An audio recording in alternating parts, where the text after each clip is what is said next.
And I saw this movie, I think 11 times in the theater. It's so good. Oh, I mean, that fucking scene should be in the MoMA. There's nothing scarier than a rabid child. A dead body that's been in the water is being hugged by a beautiful woman. That's like Can you look it up on your clackety clack machine? Hold on, give me 1 sec. 1982. Welcome to the World of Horror Podcast, Season 2, Episode 6. I'm Mom. And I'm Mac. And this is the podcast where we share our love of international horror. Fear is universal, but we are not afraid of subtitles. A disclaimer, the thoughts and opinions expressed are ours only. We have no credentials of any kind. We just like horror and enjoy discussing international horror movies. Also, these discussions will include spoilers. You have been warned. This week, we watched 4 movies, asterisk, by a Korean filmmaker we love a lot, Kim Jee Woon. And I say the asterisk because there were short films included in the films that we saw. So let's move on to our first segment, Mom and Mac Chat. Hi, Mac. How's it going? It's going good, Mom. Better now that I'm here talking with you. That we've been kind of talking for a few hours now. Yeah, kind of. How are you? Doing pretty good. So I'm starting to get more active again. Like last night, I started back with the beginning running group. Mm-hmm. And this morning I went to boot camp. And then a couple hours later, I went on a trail walk. And that's a lot tougher than just a sidewalk walk. So, yeah.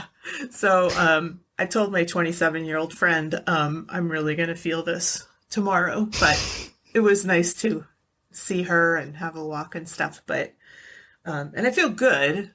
It's just that I think my body's going to have to adjust over the next couple weeks, probably.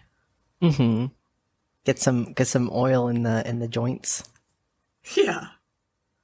I don't know. That's an expression that we use a lot. Do people use that? Did I say that right? No. No. You'd hope. Yeah, I was wondering if you had any shots yet. I'm getting my second poke on your birthday. Speaking of WoHos, y'all better wish Mama a happy birthday. Yes, it's the big 5-2. The big 5-2. I was talking to Quinn. Wait. Go ahead. Oh, sorry, you go. Okay, I'll go. You need to... I don't know how this is going to make you feel. I was talking with my good friend Maxton, and we were talking about Snoop Dogg because he streams on Twitch and frequently apparently leaves his stream running for like 8 hours because he doesn't know how to turn it off. And so I was like, well, he's like, an old man. And I was like, wait a second, how old is Snoop Dogg? He's 49 years old. Oh my gosh, Can really? you believe that? Yeah. No. Wow. You are older than Snoop Dogg. And well, thanks. if you... No, but I'm saying if you and Snoop Dogg stood side by side, nobody would pick you as the older one. No offense to Snoop Dogg, but that's a rough 49. Yeah, well, it's all that clean living, I guess. So,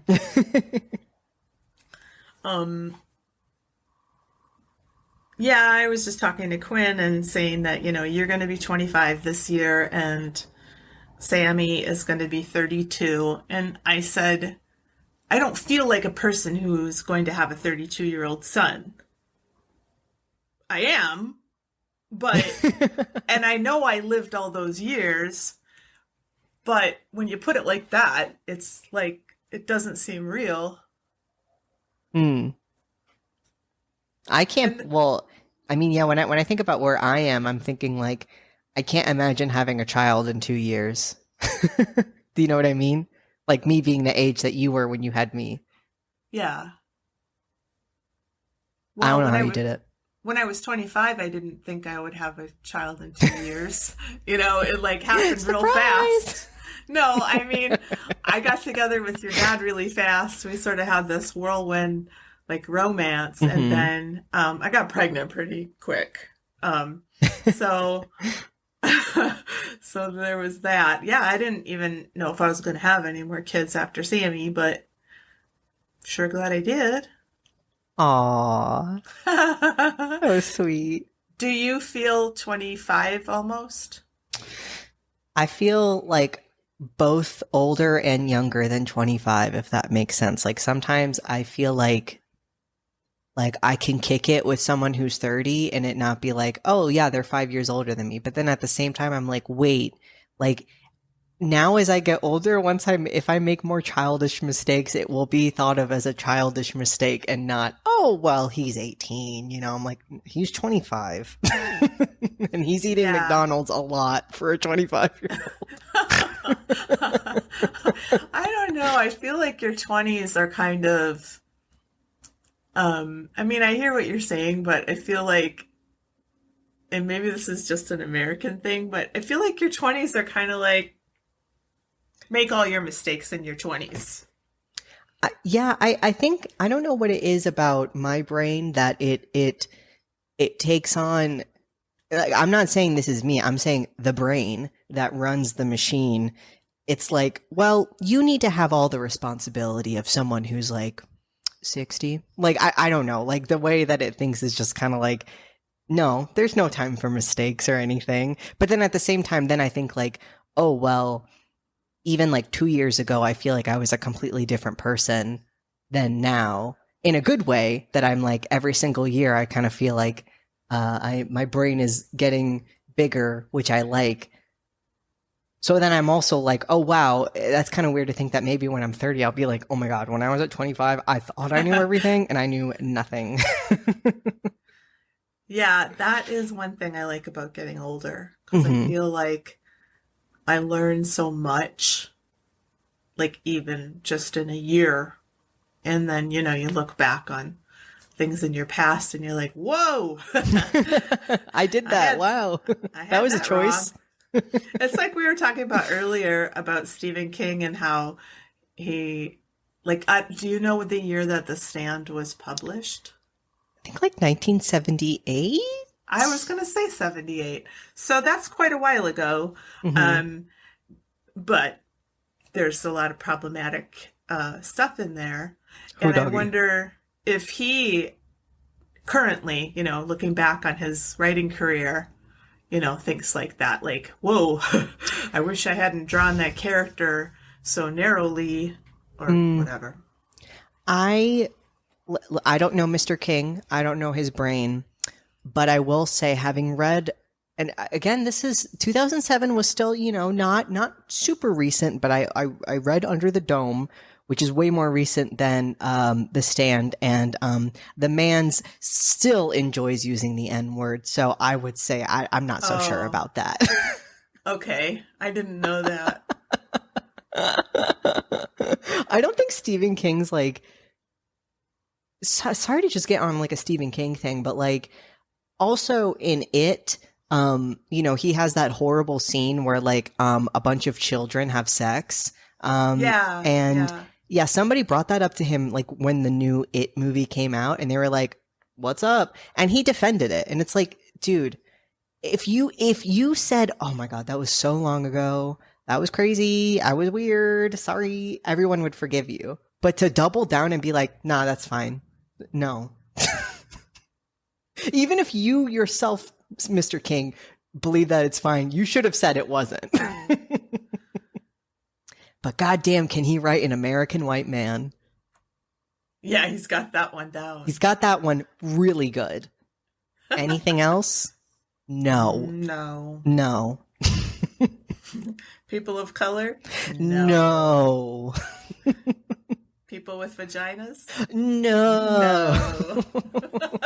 Every woman in the stand wants a baby, is heterosexual, is either defined as she's pretty or she's plain. There's only two kinds of women in this world, you know. The pretty ones and the plain ones.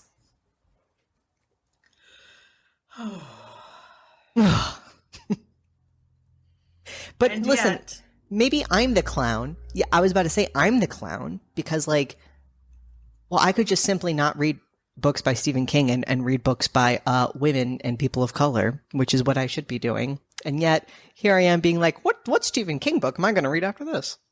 What thing am I going to get mad at after this? I think it's fine because it's like there are compelling. I mean, his books are compelling, and it's not like you're reading a tract on, racism. I mean, it's not like all about how to be a better racist. Yeah. It's just there are problematic parts of his character, and that comes out in his work, but his work is still really entertaining. Yeah. I just think he himself, again, I think he should stick to what he knows and maybe like listen to a few interviews and maybe read a few books. He talked to a woman, maybe something like that. That might be interesting. Talk to one gay person. I don't know, because they don't exist in the King universe. Yeah, I was thinking about that, and like I haven't read a whole lot of his books, but no gay characters spring immediately to mind. And honestly, okay, with the way he treats people of color, might be a godsend. Because I was thinking as a writing exercise, well, maybe not less of a serious writing exercise, but for funsies, of writing how I think he would write a trans character, which would be completely like just some like self-lashing, self-flagellating person who hates themselves. I think that's what his. So in a way, maybe I'm like, well, maybe you should. Yeah, I mean, I did just say stick to what you know, and maybe he's like, you know what, I don't know. Yeah, that's true. But this episode is not about Mr. Stephen King. No, this episode is not about Mr. King. This episode is about Kim Jee Woon. Now, I know that I am not pronouncing his name correctly, and I know that I'm going to butcher a lot of Korean names in this episode. I'm going to try my best, but it's just going to happen, and I apologize in advance. But we're talking about Kim Jee Woon, and I have a couple of stats about him. He was born July 6, 1964 in Seoul, South Korea. He has one sister, Kim Gi-suk, who's an actress, and one brother, Kim Gi-jon, who's a former boxer. Oh. He was like a really big deal boxer, too. He was a bantamweight, which is those are tiny. Tiny guy. Tiny but mighty. And then I wanted to just lay out his filmography because it's not that long, and we're going to talk about 4 of these anyway.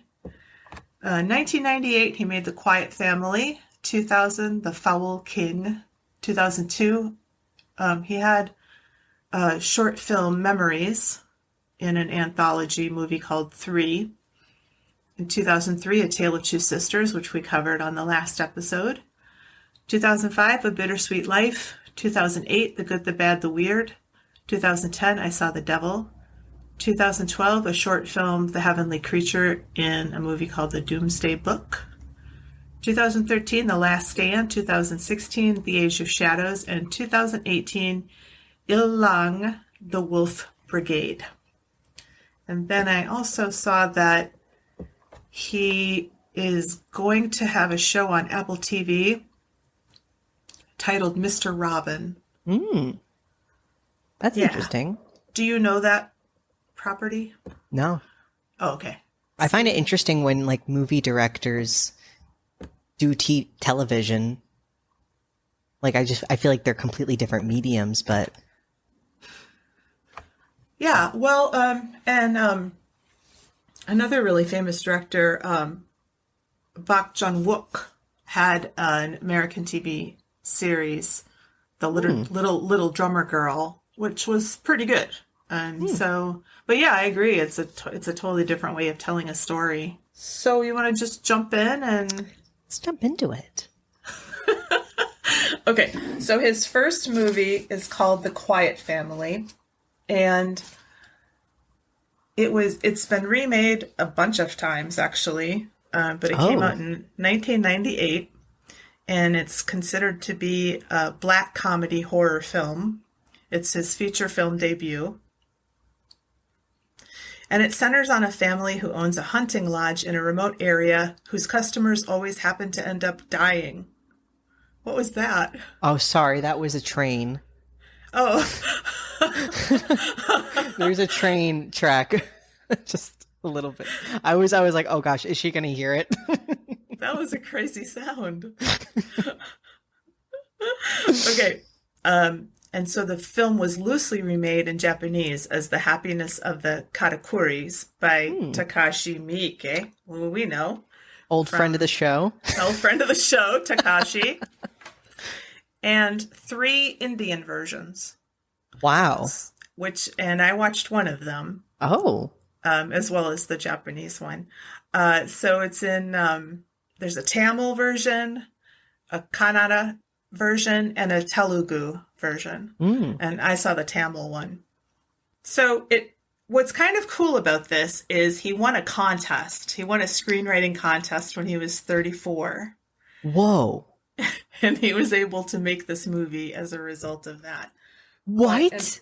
And I have, let's see. That's mind blowing. Yeah, he was 34 and he made this movie, and his mother like called him up while he was working on this movie to ask him if he had found a job. So I think he was kind of aimless, really, maybe up to just about this point in his life. But I think this movie is really amazing. I The cast. I'm sorry, that's just boggling my mind just to think like, wow, the guy who made my favorite movie, I Saw the Devil, like perhaps if he had not won that contest, would his further works, like, would he never have gotten the chance? Like, because okay, most of the time, no offense to anyone who's ever won a contest, most of the time when people win contests and they get the chance to do stuff or be on a show, it's like they're the first ones out, because it's like, well, you're not very good actually. So I'm just amazed that somebody who I just revere so much is like, wow, Yeah. that's great. Yeah, I mean, it's really fortunate for us that Yeah, for us. that he was able to make that movie. So the cast is really amazing. It consists of, let's see, it's a married couple, and then his brother, and then their son and 2 daughters. So that's the whole group. And Che Min-sik is in this, as well as Song Kang-ho. So the first guest comes and he kills himself, but he kills himself in this very strange way. He sharpens the key that he's given to his room, and he like stabs himself with it. So it almost looks like, it must have been a murder. Yeah. Right? And this is just incredibly shocking. But the couple is like, first, of course they're going to call the police, but then they're like, oh, well, wait a minute. That would be really bad for business. So then they, bury him. And then like a young couple comes and they die by suicide, by poison. Anyway, so these things like continue to happen.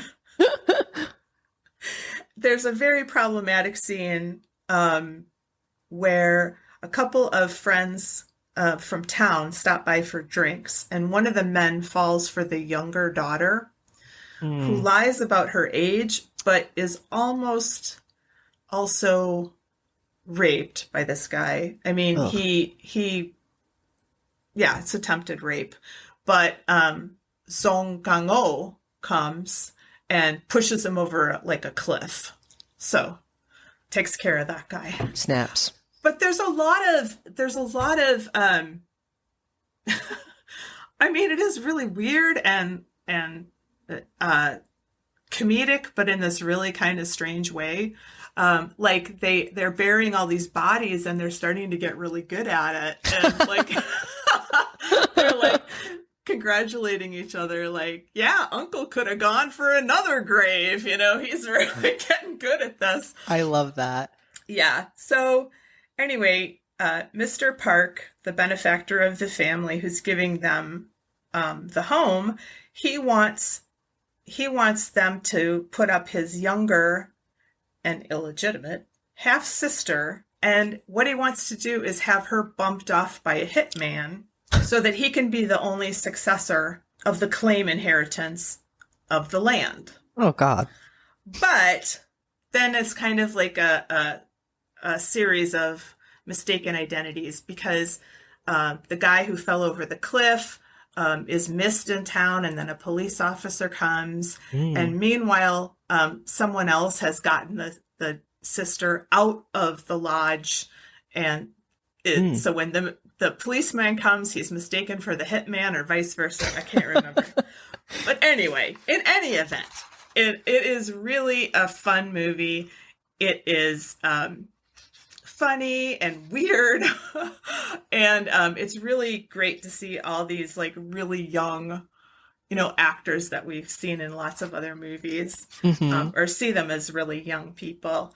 And some of the other actors I've noticed, because I do consume a lot of Korean movies and TV shows. So Bak In-hwan was in Thirst and also in a movie called Miss Granny, and you would know him if you saw his on face. sight. And then the mother was also in Miss Granny. Miss Granny is kind of a funny movie because it's kind of a body swap movie where like an older woman, I don't know, makes a wish or something. And then she's in the body of a younger woman. And it's mostly funny, but there's some really dark stuff in there too. And there's also music because it's a Korean film. Why not? And then the attempted rapist is an actor I actually really, really like a lot. Him personally, the actor, has 6 kids, which is kind of interesting. He was also in The Foul King, and he is also in a show called The Prison Playbook. Oh, I know you like that one. I just wanted to mention the Japanese version and the Indian version that I saw are, I mean, if you think this movie is weird and funny and all these things, the Japanese movie is that on steroids. It's a musical. There's music in it. And there's also a karaoke section. Nice. But it's just crazy Miike stuff. I mean, it's just, you wouldn't expect anything less. And then the Tamil movie is also a musical, of course. Of course, yeah. But it has a little different spin on the house and why it's sort of haunted by an angry spirit, of course, because it's an Indian movie. So I would recommend those. I think they're really fun too. Of course, this one has a special place in my heart. But The Quiet Family, for a first outing, I think it's a pretty great film. For winning a competition and getting your goddamn movie made, I'll be lying awake at night thinking about that. When I'm going to listen to you very carefully, but I'm also going to try to find that information while you're talking because I don't want to get it wrong. No worries. All right. Well, I watched Memories, which was a part of the movie 3 Extremes, also known as 3, which came out in 2002. This film contains also movies, or short films. Well, first there's Memories by Kim Jee Woon, The Wheel, directed by Nunzi Nimit Buttersari from Thailand, and Going Home, directed by Peter Chan from Hong Kong. I'll be honest, I will watch the rest of them, but I just peeked in on Memories. And let me say, this was not my favorite. I did not enjoy it, actually. And there were many times I was checking my watch, and almost in my head I was kind of like, thank goodness this is a short film, because I could not handle a full movie of this. And it's not even that it was bad, it was just really boring. which was surprising to me because, again, I Saw the Devil is like my favorite movie ever. I could watch that every day. Like if I had to pick a movie to watch on a deserted island, that would legit be the movie. So I was kind of like, what happened? Basically, and I think kind of part of what it is that there's very little action or dialogue in this movie, and that is really where I think he shines, is the action and the dialogue and the visuals, and it just wasn't hitting it for me. Basically, a man goes to a psychiatrist to try to remember what happened the day his wife disappeared from his life. And it's also, I mean, this is kind of the point, but it's a little bit discordant and in a way kind of hard to figure out what's going on. But also at the same time, I kind of guessed the plot twist a mile away. But meanwhile, his wife actually wakes up and finds herself lying on a deserted road, and she has no idea how she got there. She recollects the memories of her previous life, and she's got like a card that has, you know, her phone, like a phone number and address and stuff. And so she's trying to, you know, locate like who she is and the people that she knows. And meanwhile, we're getting, you know, again, a lot of scenes with the husband. He can't figure out where his wife is. He's like really going through it, getting into it with his sister-in-law, who, you know, they fight about, you know, the whereabouts of her, and he's like asking her, like, are you sure she didn't call you? And she's like, oh, you think I would just not know if my sister called me? And so she begins to, you know, start making, the wife begins to make her way towards her husband's residence, which happens to be a flat located in an empty housing estate called Newtown, which this is where my interest started to get piqued. I was like, okay, now this is kind of weird, but it kind of never really develops into anything. Like, I was so interested, like, okay, this place is called Newtown. What's the deal? Kind of nothing. So yeah, different things start to happen. The husband gets all of these nightmares of his wife mutilating herself, and the wife, while she's walking around town trying to figure out where she is, nobody acknowledges her existence. So, I mean, as soon as she starts, you know, like she goes into a really crowded salon and just people brush by her like she's not there. And so I clocked it from a mile. I was like, oh, she's a ghost. There, I solved it. She's a ghost and she doesn't know it. Boom. And I will say there's one cool visual that I really enjoyed, which was, the wife is freaking out because she gets into like a taxi, and the taxi drives, and just, she has to kind of like jump out of the taxi because the guy's not even talking to her, obviously, because she's a ghost. And she's running away and whatnot. And so she's washing her hands in a bathroom somewhere, and just fingers start to fall from the sky. And it's just, there's so many fingers, and it's so good because, I mean, like, the fingers look great, and the mutilation of it all looks really good. And I would say that's like the one part where this movie is like, put a pin on it, like frame it. That's amazing. But that's like 1 minute out of like 45 minutes. Wait a second. What about the part where she like starts playing with her hair? Okay, I'll get to that. Okay. Oh, okay. That part too, also. That was my favorite part. Yeah. So she then finally arrives at the residence, and meanwhile, husband is sleeping on a couch. There's a lot of, like, it starts off with him sleeping on this couch, and there's kind of a figure in the background. There's many times where in his house he catches like a glimpse of long black hair. And so then, yeah, he wakes up, and this visage of his wife is standing in front of him, and she starts to just put her finger like kind of like horizontally into her head and start like twisting her hair and just kind of like pulling it. And it's like, she's like pulling it, and it's like, you know, it's really graphic, and like she's basically mutilating herself by like pulling this hair. And yeah, that's a really interesting and really like, just like, what's happening? Scene. And yeah, I would say that's another shining moment. So She discovers the truth when she gets there. She's dead. The reason why she had these flashbacks of the fingers and whatnot is because he murdered her after an argument and then cut her up into little pieces.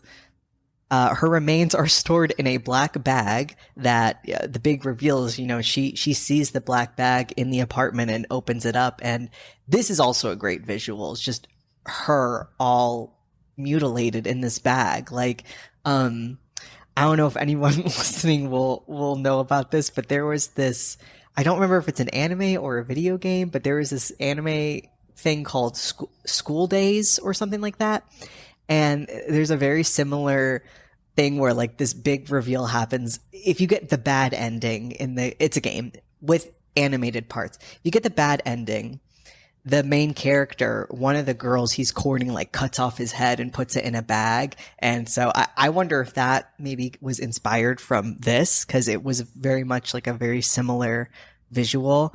And it turns out this black bag has been seen in like other parts of the movie. It's kind of like an anchor in a way, but also in a way kind of like something she doesn't really want to look at, I think, because maybe deep down she does know the truth.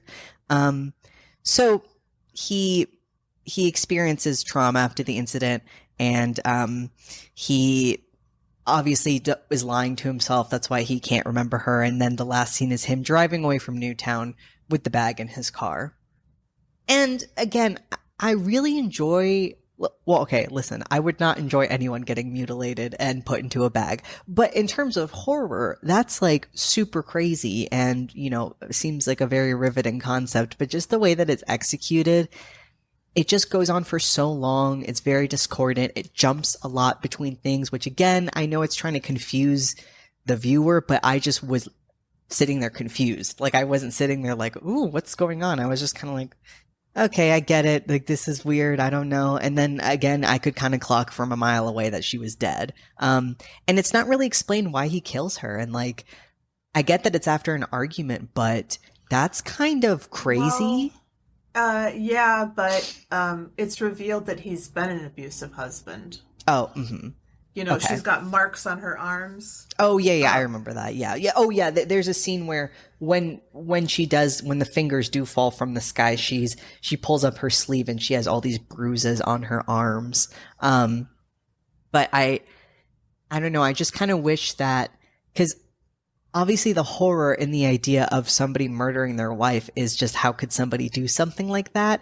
And you don't really get that. It's just kind of like, this guy is abusive and killed her, and that act is horrific, but it doesn't get into, like, I'm thinking about, we just watched Stepford Wives, and I'm just thinking about how much that movie, like, horrified me. The idea that a man would want to just have his wife that he first knew as a human then turn into, like, basically his slave and stuff. And, like, that really affected me. And, like, this movie doesn't really have any of that, because it's just kind of like, he killed her. And I felt like, and I had sort of similar feeling to you. Like, I was a little disappointed, a couple minutes in, I'm like, oh. And he does a lot with different camera angles and Dutch angles all over the place. And I felt like he was kind of like workshopping. Yeah. Like he was just sort of playing around. Like it wasn't as like clean as, his full length movies are. Or even the next short film that I'll be covering. I thought that one was way cleaner and way more like, I'm into it. Yeah. So yeah, not my fave, but that's not a condemnation. We all have a bad day. Okay, well, Mac found it. It was in the doc. At 34, Kim Jee Woon wrote and submitted the screenplay for The Quiet Family for a contest run by Cine 21, Korea's premier film magazine, which was then picked up by Myung Films, one of Korea's most forward-thinking production houses. When Kim told his mother he'd won the contest, she cried, thinking he was lying. In order to impress her, she was still paging him to ask if he'd found a job while he was on the set of The Quiet Family. Moms, what can you do? What can you do? That's really funny. is really funny. So I Saw the Devil was directed by Kim Jee Woon. It was not written by him, however. He has written a lot of his own films, but it was written by Park Hoon-jung, who also wrote and directed The Witch, Part 1, The Subversion, and New World. Those are really big and successful movies in South Korea. And it stars Lee Byung-hun, who he had worked with in The Bittersweet Life, which is a sort of gangster movie, and then Chae Min-sik, who he had worked with in The Quiet Family.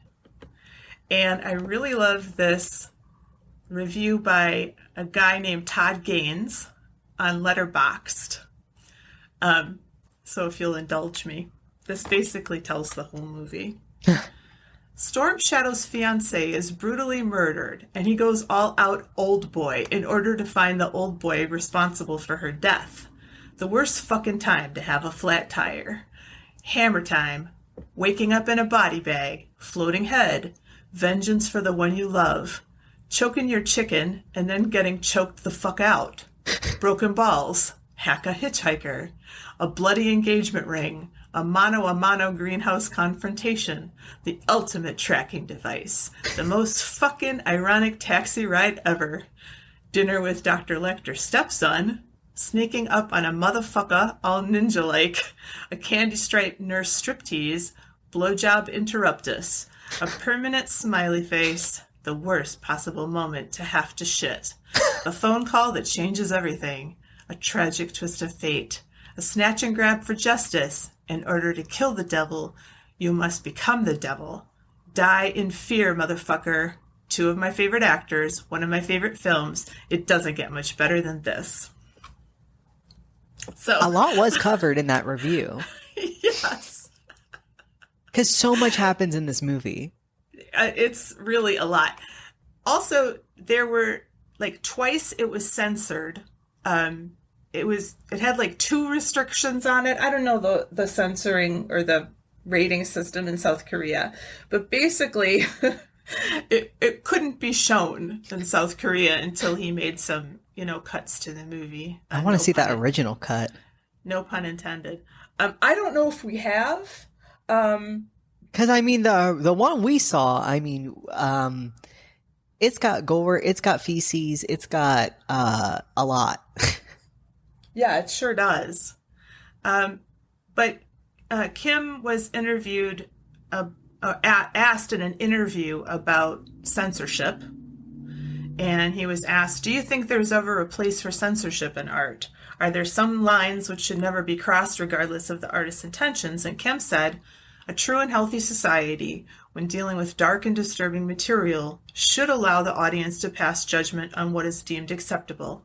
It's not the job of authorities or a committee to decide what's, quote, healthy or not. Society is perfectly capable of defining its own limits.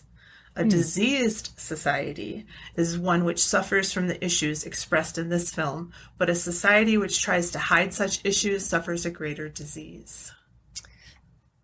That's tough because, for this movie, I'm like, well, yeah, I don't think he's, trying to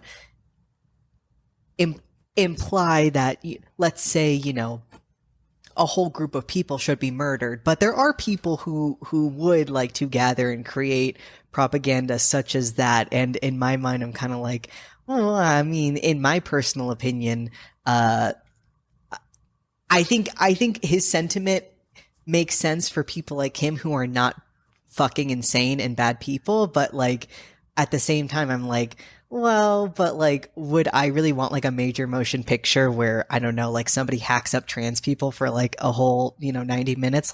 No. Yeah, I think that would be a whole different deal though. Well, yeah.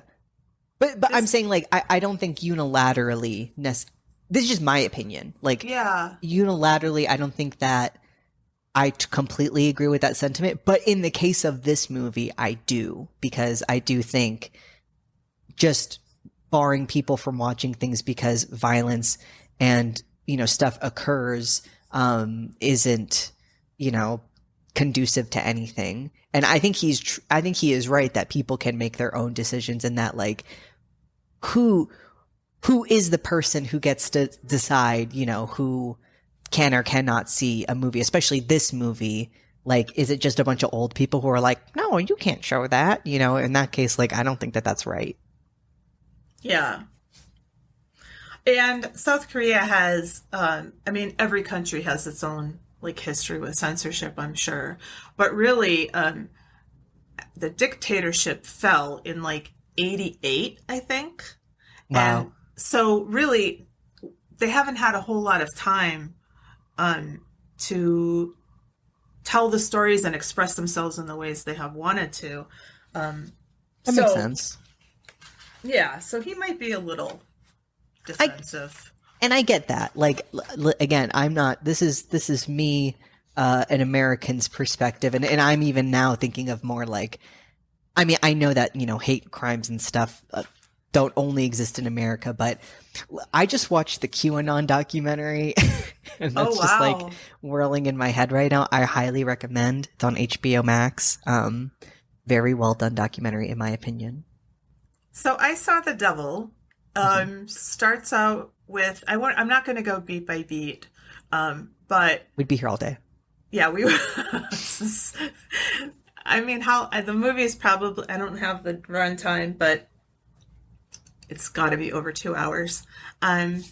But basically, we see a serial killer take out this young woman, and it's brutal. Her husband is Lee Byung-hun, and he's sort of like a CIA agent. He's got a very specialized set of skills. And he does go through some brutal tactics to find out who is the serial killer. But once he finds that out, then the movie really takes off, and it becomes this series of episodes where Lee is capturing Chae Min-sik's character, torturing him, not killing him, letting him go, and then doing it again. And that's what he wants to do. He just wants to take everything from this man because he's taken everything from him. And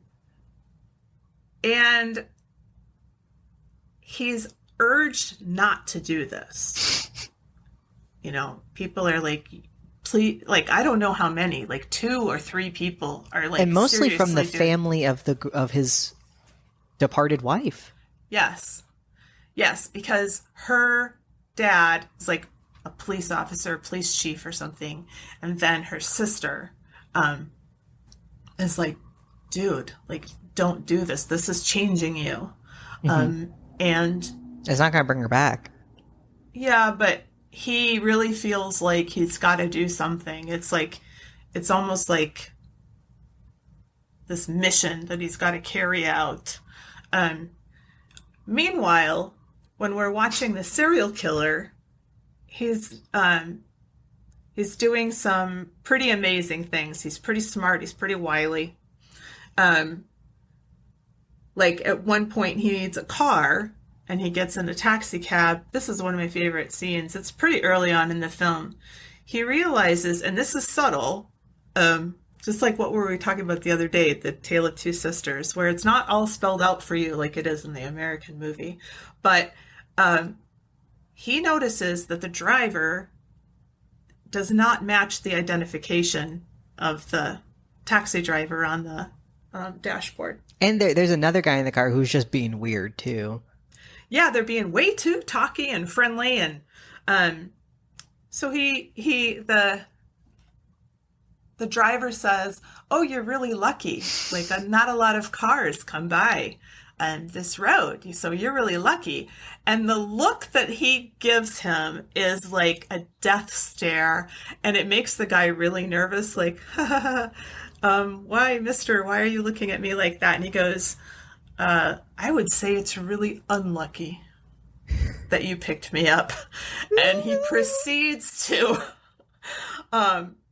stab the driver and the guy in the back seat to death. And the way it's done, obviously, is the car is on a platform and they're just like turning the platform around. The camera is moving, the car is moving.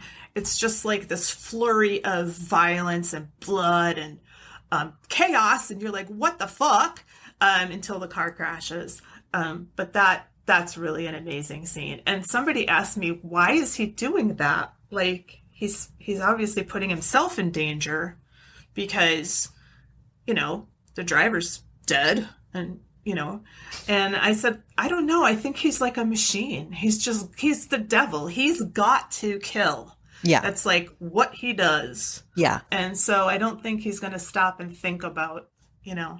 And I want to say, I feel like, because, you know, I know in Memories I mentioned feeling like, oh, well, you know, it kind of feels a little bit senseless why this guy killed his wife. That feeling is perfected here because it's like, this is a lot of like random violence that doesn't need to happen. But this character, it just makes sense. Like, it just is like, this is who he is. And, there's no reason, you know, like, but there's no reason, but it makes sense. And it's just chef's kiss. Yeah. I don't know if you've ever seen, No Country for Old Men. Yeah. Very similar. Anton Chigurh in that, has been thought of as death. And a student asked me, does he have a morality? And I said, I don't think so. I don't even think morality enters into it at all. He's just got to do what he's got to do. And he's like a machine. And yeah, there's no room for morality. So similar to this character. For sure. And he enjoys it. And then, the CIA agent guy, he's not CIA, but whatever the equivalent is, he starts to enjoy it.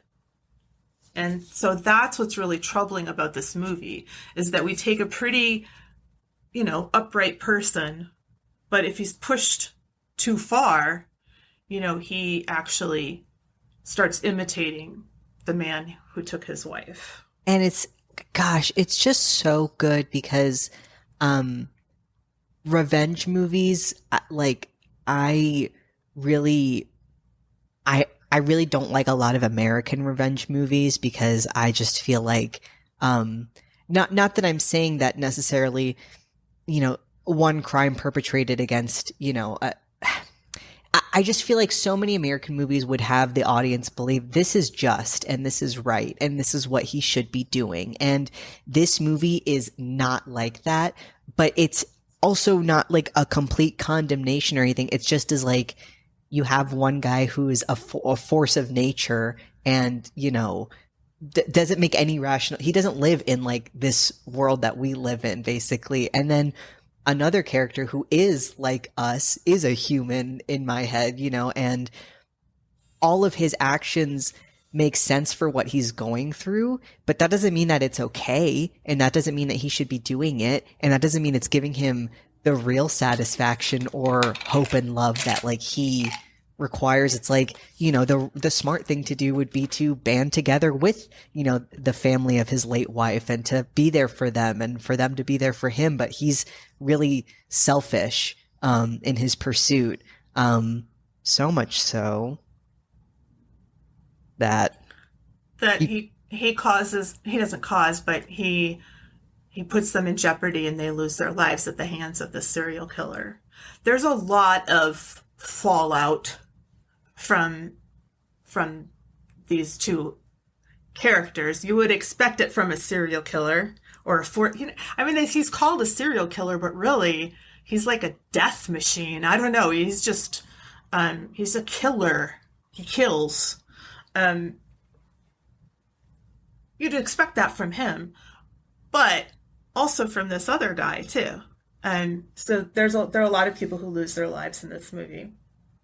The director takes time to show us the victims, so that we can like live with it and see what, the result of revenge and violence is. Yeah. People's lives. And I love that. 'Cause again, like I mean, a lot of people have said this, but violence in American movies often just has no repercussions or like you said, fallout. Whereas in this movie, it's like every person who is affected, like, and not just them, but the people around them. And like, and it's long and it feels like it should be long. And it's like, I would never say, oh, great, a long movie, but this movie is like, so it's long, but every single second is just like, like you're dialed in. I mean, I have to say, there is a lot of action in this movie. There are amazing fight scenes in this movie. That greenhouse scene that the guy mentioned in his review is amazing. Art.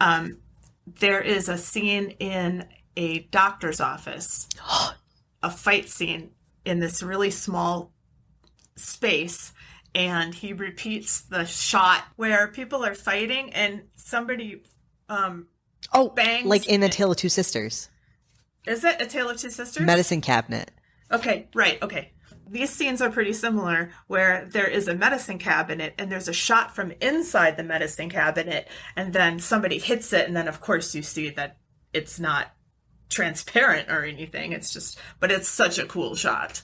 And it just takes a second, but I love it so much. And that's the one where he's terrorizing this young nurse, and he's just a creep. He's just disgusting. And we find out that he has friends who are cannibals. I won't go into that, but there's a whole sequence at the cannibal's house. And Lee has to get some information from one of them. And I don't want to go beat by beat, like I said, but it is incredible. If you haven't seen this movie, I highly, highly recommend it. It is rough. Like our friend Quinn, we weren't sure if she was going to make it all the way to the end. That's not to disparage her at all. No, it's just, no. This is a lot. And if you are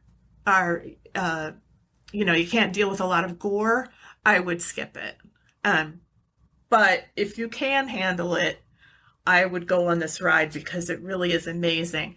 And so I'll just say at the end of the movie, Lee captures Chae Sik, and you've got to watch it. Yeah, I can't do it justice. But the upshot is Lee kills him and then is walking away from that last carnage, and he starts to cry. He just like breaks down, and he's sort of like laughing but also crying, and he's just destroyed. And I think it is similar to Old Boy, because in Old Boy, once the person has succeeded in exacting his revenge, he shoots himself in the head. Like, what do you do? What is there left? Yeah. So he's really been through it all. He's put himself through it all. He's put a lot of other people through it all. And at the end, he's just wrecked. He's ruined. It's so good. It's like, I mean, that fucking scene should be in the MoMA. I mean, like, him, and it's just like, in a way, having, the killer, like, what after, the loss of his wife's family, as the last connection he has to her. And now he's killed that too. And in like a sick, twisted way. And just, it's like, what is there left? Like, this was what was this was keeping him from processing his grief. It was this pursuit, and now it's all coming full crashing down. And it's just like, there is not a better movie. It's so good. And every performance is amazing. It's like, even though that the adversary is like, the worst guy, you could not get a more magnetic performance, charismatic. Like, even though he's a piece of shit, you're like, that's my piece of shit. Like, he's amazing. Like, yeah, he is Old Boy. He played Old Boy, and he also was in Sympathy for Lady Vengeance, where he also played a serial killer. He's so good at playing bad men, but I bet he's the sweetest guy. Well, from Quiet Family, I would think that he was. I'm not sure if he's remained that way, but maybe. I'd like to think so. Hope so. Um, Hope so, He's yeah. got a sweet face. He's a lovable actor, and this performance is amazeballs. And Lee too. I mean, it's not Oh, like yeah. he's slacking here, you know. Oh no, yeah, they're a perfect foil for each other. Yeah, just watch it. Yeah, I'm not kidding when I say it's like my favorite movie. Like dead ass. Like that's a great Dead movie. What can I say? Well, you heard it here first. Well, Heard it here first. Okay, I guess I'll get into our last bit. Yes. All right, so in 2012, another anthology. I mean, I love me a horror anthology. I'll tell you what, the whole film is called The Doomsday Book, also known as Report on the Destruction of Mankind. It came out in 2012, and from what I gather, it's conversations about dystopian futuristic things. I would say, honestly, this is not at all like a horror film, but I really liked it. So his film was titled The Heavenly Creature. It is the second film in the anthology. And basically what happens is there is a computer tech, basically robot repairman who is called to the Buddhist temple by the people in the Buddhist temple. They had gotten this robot to just help them, with logistics and stuff. But the robot apparently has achieved enlightenment. And what they want to know from the tech guy is this like real? Like they kind of are searching for like, I mean, this kind of seems insane that a robot could reach enlightenment, but they all believe it. Like they're all like, yeah, he's done the work and he has stuff to teach us, but they want to see like what's in the robot. And the tech guy, when he gets there, he's like really like frustrated and upset by this, because in his mind, he's like, I'm just the repair guy. He's like, I thought I was coming in to see if this robot's faulty. I did the diagnostics. There's nothing technically wrong with him. But if you're saying that this robot is achieving enlightenment, then he's not fulfilling his purpose. And like, that is bad. And I would say, this guy should be terminated, because this isn't what he's for. And there's a woman in the Buddhist temple who's like really upset by this. She's like, well, how can you say that? Like, we don't want him gone. We like him. Like, we want him to be. And these are like, a lot of the monks are like old, like they're like, we have stuff to learn from him, like you can't just take him away from us. And that's not right. So, the tech guy kind of leaves to like think it over. He leaves in a huff. We get a few scenes with the people in the Buddhist temple discussing things with the robot. And, I mean, like everything he's saying, like, and I want to like emphasize, like, none of it is hokey, like seriously, like I'm not like a very spiritual person, but when watching this, I was like, I get it. Like everything that they're saying, like it made sense to me. Like they're talking about, enlightenment and, how to achieve nirvana and how to truly, part with the material things that we as humans, like pick up and think about, and rather than thinking about, the meaning of life and whatnot. And, the robot's really understanding, because when the same female monk goes up to him, she's like really upset. And she's like, I'm still thinking about that guy. And I'm thinking about today. And I'm really upset that he would, try to take you from us. And the robot's just like, but if you think about it, he's doing what he's supposed to do. And he's really frustrated, and he's not thinking about this like you or me. And so you can't really be upset with him, because he's what you're saying that he's doing, he doesn't think that he's doing, just all stuff that is like, this robot is like really smart. And there's an interesting scene where this woman comes to the tech guy's door. She has this like robot dog, and it's broken, and she like demands that he fix it. He doesn't have the right chip for it, and so it's kind of moving a little bit wonky. And she takes it, and then he sees from his window that she just throws it into the garbage. And so, he's like really thinking about this, like really thinking about like life, and so the one of the like head people at the company is calling him. They're like, so what's your report? Like, what should we do? And he's like, I haven't decided yet. Like, I don't know. And this boss lady gets really frustrated and is like, how do you not know? Is he broken or is he not? Like, what do you want us to do? And basically, the head of the company and his daughter, who is like the CEO or something, they come to the temple with the tech guy and a bunch of like G-men, and they get into this like just whole philosophical discussion where the head of the company, who's this old guy, he's arguing that the robot needs to be destroyed because a robot who is constructed does not have like, the same experience as a human. So how can you say it's real enlightenment if there's no kind of duties that a human has that this robot has to free himself of, is his argument. And I mean, even as I was watching this, like, I just started thinking of my own counter arguments of just like, well, okay, like, you're saying that he can't achieve it because you created him, but doesn't a person create each and every single one of us, and it really, like, it makes you think. Of course, everyone in the temple is like, no, like, you can't destroy him. Like, no, you can't.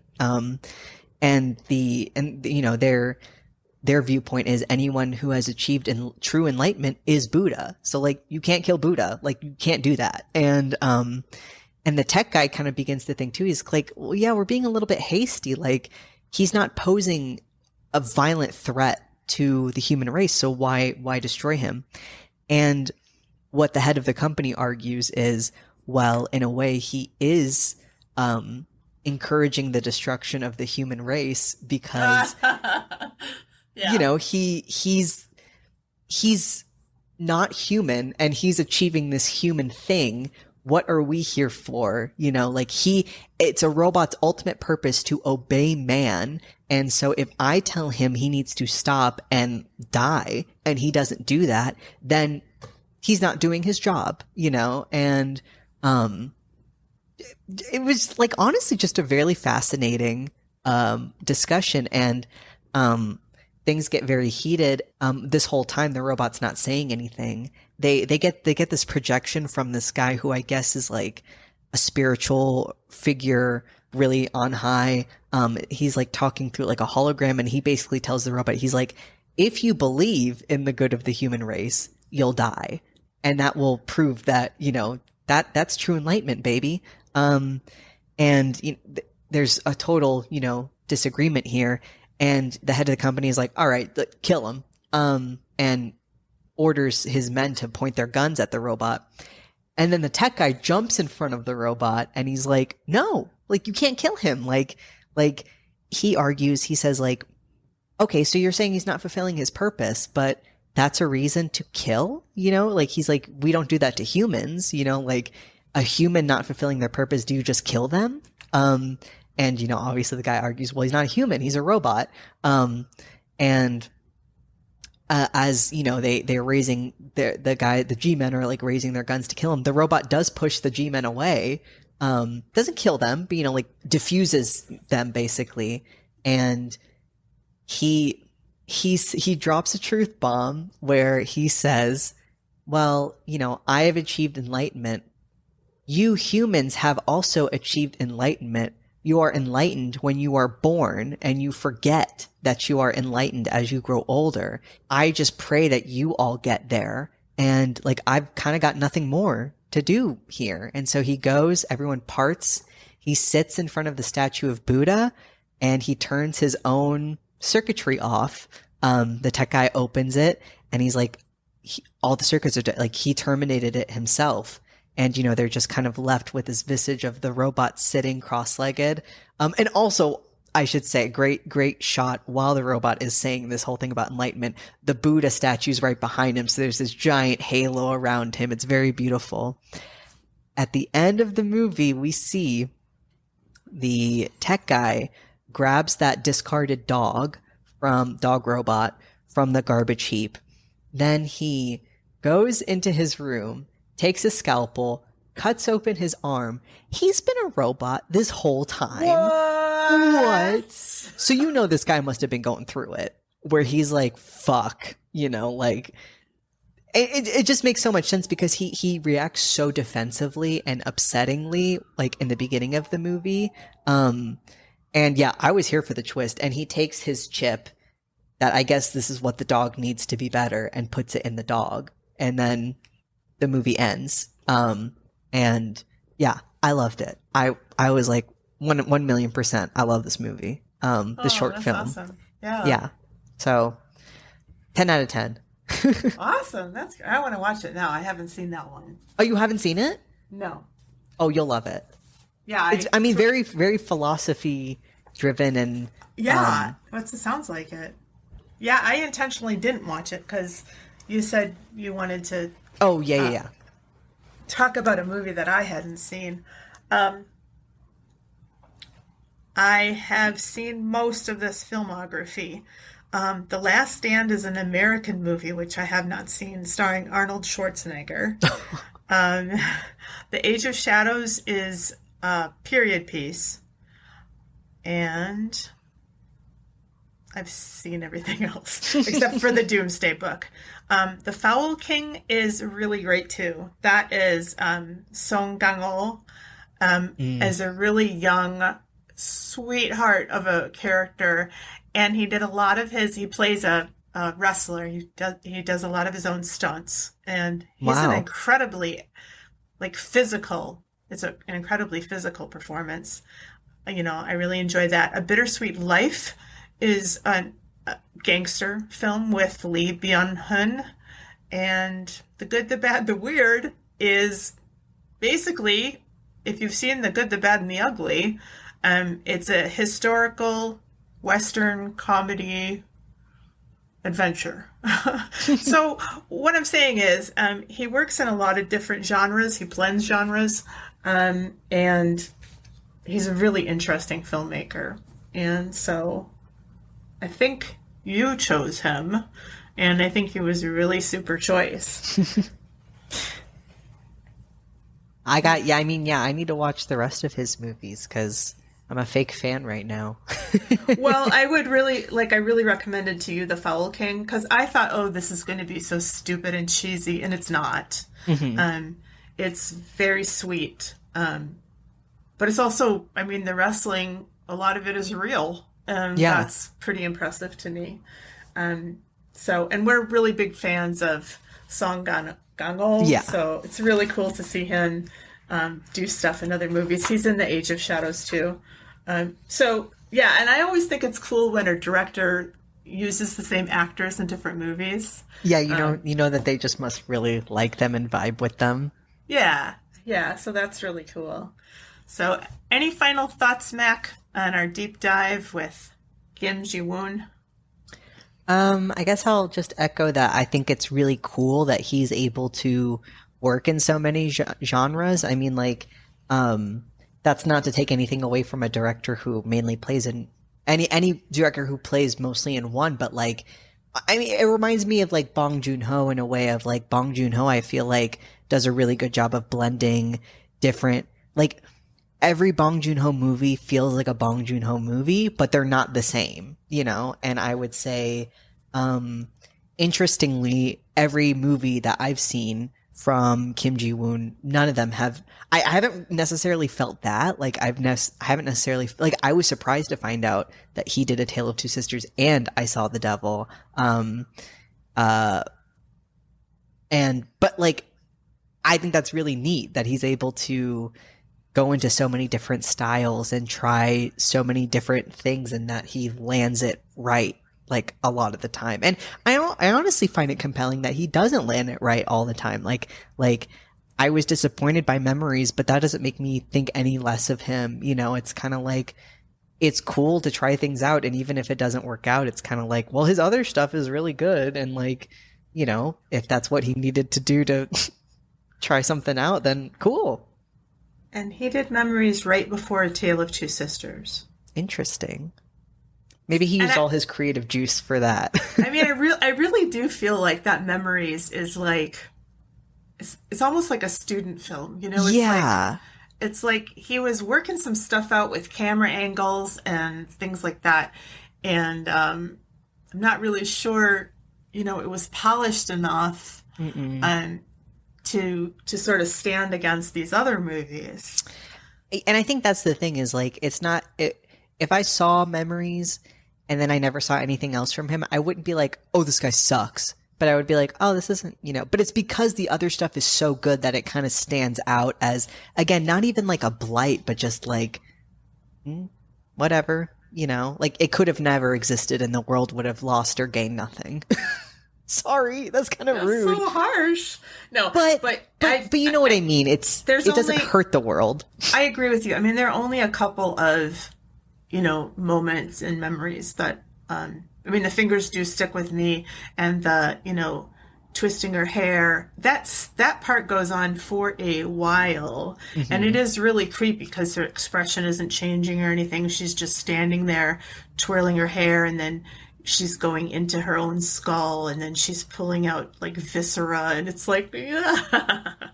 Like that's pretty gross and pretty creepy. So kudos for that. Like that did the trick. I think that had the visuals, but it didn't have any of the story. And he's so good at story as well, and like having interesting characters. So like, I feel like that movie would have been more compelling if he would have dove into or had anything creative about the characters. Like I would have been more into it, I think, because again, I think when he gets an actor and really like, you know, gives them something interesting to work with, everyone shines. Yeah, I totally agree with you. Well, I think we did it. We did it. That was our first deep dive, and that was really great. I really liked that a lot. Me too. I can't wait to do another one. I know. Well, we'll have to wait for 10 more episodes, but we'll get there. We'll get there. Or we'll just change the rules and do it whenever we feel like it. Fuck it. We should do a deep dive, or I guess, I mean, I know that we do like, you know, remixes and stuff, but I wouldn't mind doing a deep dive on like Bong Joon-ho. Like, I mean, I'm so there for that. Yeah. I want to watch Mother again. Okay, so, well, you tell me when you're up for that, and we'll just do the remakes in the meantime. Okay. Sounds good. Speaking of remakes, WoHos, join us next time when we look at the 1973 Scottish classic, The Wicker Man, and the 2006 American remake of the same name. That's in 2 weeks. But join Quinn and me next week for the mini when we do a deep dive on Greta Gerwig. Before we go, WoHos, we want to say thank you so much for supporting us. It means the world of horror to us truly. You can follow us on Instagram and Twitter and YouTube. And if you like this podcast, please tell all your friends and leave a good review in the places where people leave reviews. If you want to get in touch with us, you can. At worldofhorror96@gmail.com. We love you. Don't go into the basement.